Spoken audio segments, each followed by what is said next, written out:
উদ্দেশ্য করে বলছি, আপনি ইডেনের ছাত্রী ছিলেন, তাহলে আপনার বুক কি কাঁপে না? আপনার বোনদের কিভাবে তারা কালকে মারছে? এক ছাত্রী লিখছে, আমার বাবা কোনোদিন আমার গায়ে হাত দেয়নি, আর সেই ছেলে সেদিন আমার বুকে হাত দিতে।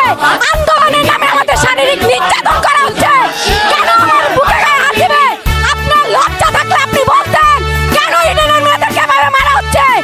আপনি আন্দোলন করলে সুষ্ঠু পথে আন্দোলন করেন, আপনি কেন এভাবে? আপনি ইডেনে পড়ে গেছেন তো, তাহলে আপনি একটা কথা কেন বলতেছেন না? আপনি যদি নারী হয়ে থাকেন, আপনার কি বুক কাঁপতেছে না? আপনি কিসের প্রধানমন্ত্রী? আমরা চাই আপনি রাস্তায় নামুন, আপনি এসে দেখেন আপনার বাবা যে দেশ স্বাধীন করে গেছে, সেটা কি আদৌ স্বাধীন না নামে স্বাধীন? আপনার পিতা বলছিল, যদি মানুষের পতন আসে তাহলে সে পদে পদে ভুল করে। আজকে আপনি চার ব্রহ্মাণ্ড প্রমাণ দিয়েছেন যে আপনি আমাদের রাজাকার বলে ভুল করেছেন।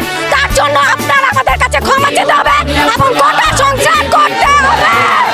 গত বছর 22 সালে আমি যখন অ্যাডমিশন পরীক্ষা দিয়েছি, আমি চট্টগ্রাম বিশ্ববিদ্যালয় এবং জিএসটি পরীক্ষায় আমি পাশ করেছি এবং পাশের চেয়েও ভালো নাম্বার নিয়ে আমি উত্তীর্ণ হয়েছি।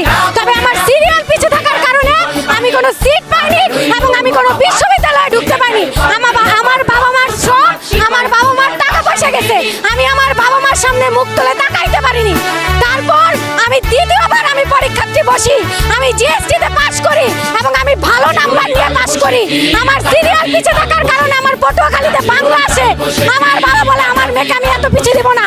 আমারই এক ফ্রেন্ড আমার থেকে কম নাম্বার পেয়ে এবং সে মাত্র পাশ করে মুক্তিযোদ্ধা কোটায় সে সিলেটে কিভাবে বিবিএ নিয়ে পড়ে, তাহলে আমার মেধা কোথায় গেল?